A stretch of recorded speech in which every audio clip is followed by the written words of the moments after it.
C'est important de le dire que c'est important de dire à vos téléspectateurs. C'est vrai que c'est votre chaîne que pendant que Eto'o était absent des entraînements et il est allé seul, initiative personnelle.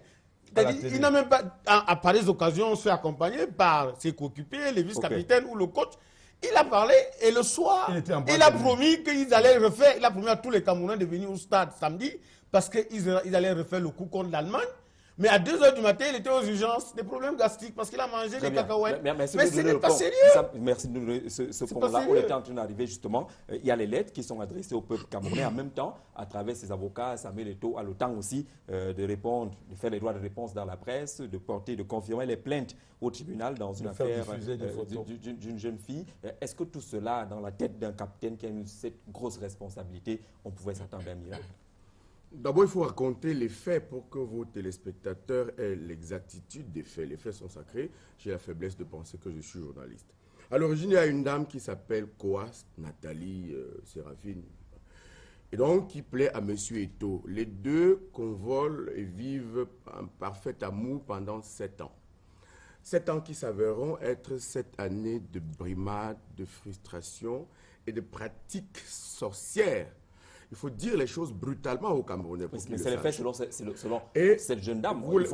Lui est déjà venu parler à votre chaîne.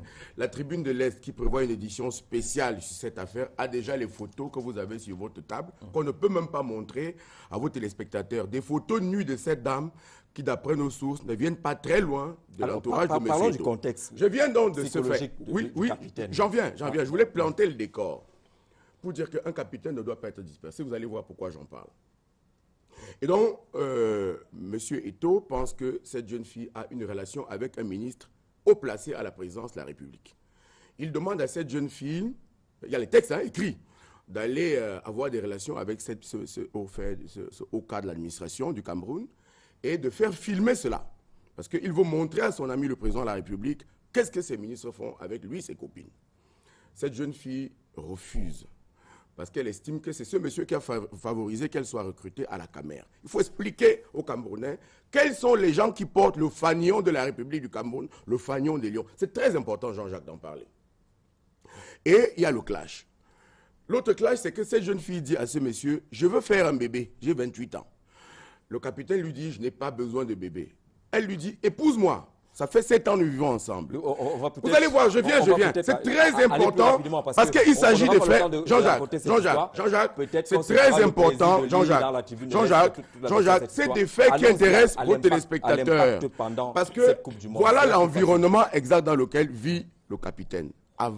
4 jours avant le départ de l'équipe nationale pour la Coupe du Monde. Donc, une plainte est déposée au commissariat de Mokolo, 2e arrondissement. Cette jeune fille sort et va en boîte. Elle est kidnappée par 15 policiers. On l'amène au commissariat du 2e arrondissement de Mokolo. Alors même qu'elle a été prise à la Sanzaki à Yaoundé premier.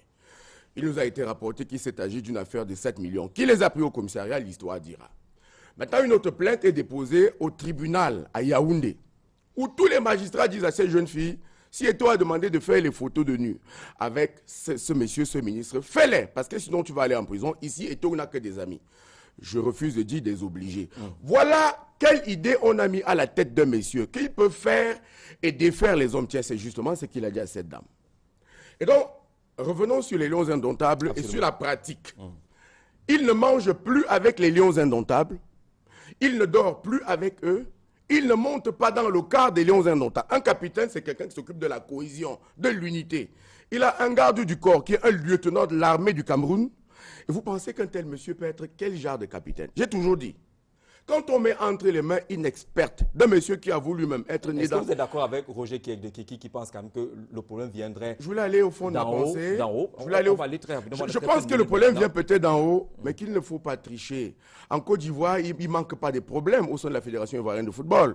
Mais l'équipe s'est soudée, l'équipe s'est mise en tête que c'est des guerriers qui vont dans un combat, qu'il faut gagner avant de revenir. Voyez-vous, quand vous demandez des primes, je ne sais pas s'il y a eu des morts déjà avec les Boko Haram et tout ça à l'extrême nord, mais tous ces jeunes qui vont offrir leur vie à la République du Cameroun ne demandent pas qu'on les paye avant. La Côte d'Ivoire qui a gagné n'a pas demandé qu'on paye avant. Permettez que je chute sur ce que j'avais comme préalable, comme prémisse dans mon propos. C'était pour dire que quand vous avez choisi comme modèle Jean-Jacques, votre fils vous dit à la maison, je vais jouer au football, et qu'il y a des photos de nu de son épouse, et les siennes même que son épouse a par devers elle, qu'elle décidera de mettre dans le net le moment venu. Que si dans un tel environnement, les Lions ne font pas un bon résultat, c'était prévu, c'était prévisible. Qu'un capitaine qui se livre à ce genre d'exaction ne peut pas être le leader qu'on veut. Je vous dis ce qui s'est passé. Abdoulaye Ado était avec moi. Les Lions, en réalité, étaient divisés en deux. Cette équipe que vous avez vu jouer est divisée en deux. Le jeune Alex Son contrôle 11 joueurs. C'est eux qui étaient à l'hôtel Montfébé. Et ton fils en contrôlait 12. C'est eux qui étaient allés en boîte et qui ont dormi.